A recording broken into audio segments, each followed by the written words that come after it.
Welcome to episode 1. Can't think of a better way to start things off than sitting down and talking with my good friend and mentor, Christine Cunningham. Sit back and relax as we talk about what the yuck. You're tuned in to Yucked Up with your host, John Stone, a.k.a. Sarge, where we talk about how things can get all yucked up in seconds on any given call. This is where we reach out to the first responders who aren't reaching out for help and show them how to get the yuck off. That's right, this is Yucked Up, and we'd like to give a real warm welcome to our very special guest, Christine Cunningham. Christine has a long history in peer support. She's currently the CISM instructor, a Palm Beach County CISM team member, and her day-to-day job is she's the communication manager for the city of Palm Beach. Thank you. Pleasure to be here. So share a little bit with us about, your background and kind of how you got into your current role and how you got involved in CISM. Sure. So I've been in the business of communications for about 17 years now, and started at Palm Beach County Sheriff's Office, was a call taker, ended up coming over to the town of Palm Beach. And you would think at Palm Beach County Sheriff's Office that I would have taken my worst call. But it wasn't. It actually happened here in the town of Palm Beach. I took my worst call and honestly thought that I was not cut out for this job, taking 911 calls and dealing with people in their worst moments. And I was ready to quit, and was on the internet Googling and found dispatcher stress and decided to look into that. Found that the International Critical Incident Stress Foundation was putting on a conference here in Palm Beach County. So I put all my efforts into trying to get into those classes, and I talked about my worst call, and that really helped me. And so I realized that I wanted to find my passion in critical incident stress management and helping others, because I didn't want anybody to end up how I was, ready to quit. So that's kind of how I got here. That was quite a few years ago. And now, 15 years later, I'm the Communications Center Manager for here in the town of Palm Beach, and an International Critical Incident Stress Foundation instructor. No, that's awesome. And, that it's interesting how we all kind of have a story of how we got, kind of to where we're at, and, kind of even where this show kind of come from, right? During my military and first responder career, I was exposed to some things that were pretty yucked up, and, I don't want to say unfortunately, but I guess in a way, I waited 10 years before I reached out to help. And we're going to talk more about that, across some more of the episodes and stuff. Today's message is really, you don't have to wait 10 years, right? I mean, there's help out there right now, and then there's ways to find that. The title of the show, Yucked Up. So that's kind of funny, that was actually something you gave me back in a class. You were my CISM instructor, and so you gave me that title because you continued to talk to us about getting the yuck off. Right. Even as, peer support and CISM, as we talk to folks, we kind of take their yuck onto us. Absolutely. And we've got to find a way within the team to get the yuck off. And so I kind of thought, wow, it's kind of the same way for all of our first responders. Whether you're blue line, red line, yellow line, anytime you interact with someone, you're taking their yuck on. And absolutely. And it doesn't matter if it's somebody that you're talking to on the phone, someone you're talking to face to face. And I think what really, we're used to taking that yuck on in emergency services, but what yuck we're not used to taking on is each other's. In peer support. So, we don't really call it taking somebody else's yuck when we're doing our job, but when we're talking to somebody that, we care about, and it doesn't have to be somebody that we personally know, but a brother or sister in our line of work in emergency services, and you are taking their yuck on. And it's so important to take that person's yuck on, but then how do we get rid of the yuck once we take it on, or somebody else gives us their yuck? You talk about, the importance. Why is awareness so important? I mean, it almost feels like you could pretty much see it anywhere. I mean, you walk through a firehouse, a police station, a dispatch center, There's EAP, there's, different things, and you see flyers and programs, but I mean, do you feel that there's enough awareness about what's going on out there? I don't. I don't think that there's enough awareness, and I think that it starts with us as peers, and it also comes from the top as well. So we want to feel that support from those who we trust to take care of us in our careers, but we also need to take care of each other. So when you're working next to someone day in and day out, you want to make sure that the person that you're working for is okay, because they are your backup. They're your team member. They're the ones that's going to be there for you. I think having that awareness is very important. I talk in my classes about how much a piece of equipment costs, an apparatus. We spend $500,000 on apparatus. I know in our dispatch center, we spend $1 million just outfitting a dispatch center with the software and the different consoles and everything that we put into that. But how much is all that really worth if we don't have a person that is manning that apparatus or sitting behind that console? So I really feel that awareness and making sure that we're taking care of each other is so important, because without that, it's worth nothing. And when you talk about taking care of each other, what are kind of your top 3 ways to be able to identify or look at one of your peers and realize, they may need some help and they just don't know that they need to reach out?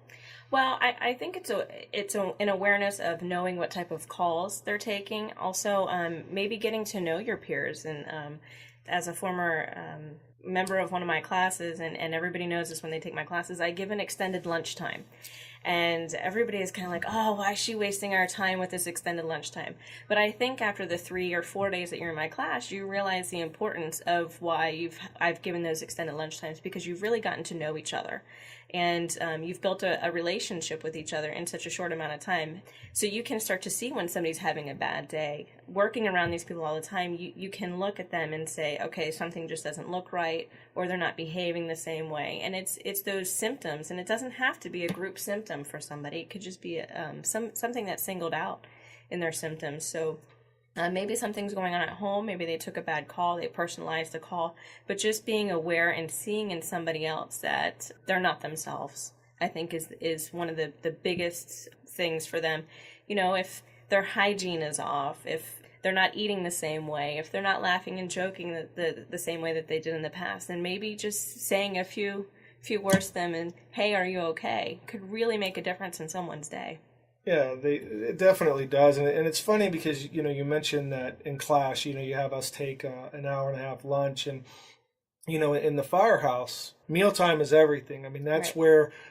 where people, kind of learn their pecking order. That's where, I don't want to say full operational critiques are done, mm-hmm. right? But I mean, at some level, guys are busting your chops about, right. what you did or didn't do. And, mm-hmm. and at the same time, that's kind of a spot where, you can identify those things for the guys in the firehouse. And, I know, I see a lot of guys out in my community from the police department. They'll meet at a Starbucks or something, and there'll be 4 or 5 squad cars, and they'll be all sitting inside, kind of mm-hmm. sharing that meal again, right? Right. And you really kind of get that personal level and can understand each other from there. Right. I mean, there's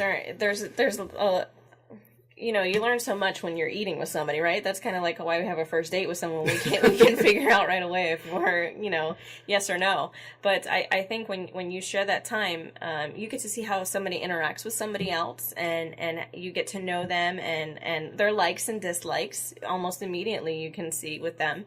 But I think just having that downtime where your focus is not on work and it's not on, you're looking at your phone or anything like that. So that's why I really try to stress that people just sit and get to know each other, because it makes such a big difference in your relationships with others and how you deal with each other. Because nobody wants to work next to somebody who's silent all the time. Exactly. Yeah, that's not a healthy relationship in a work environment. So, equally as important, or maybe even more important, what's a way to identify within yourself something's off, right? I mean, I hear a lot of people, mm-hmm. When I talk to people, that's something they'll tell me, I don't know what it is, but that's even something I said, right.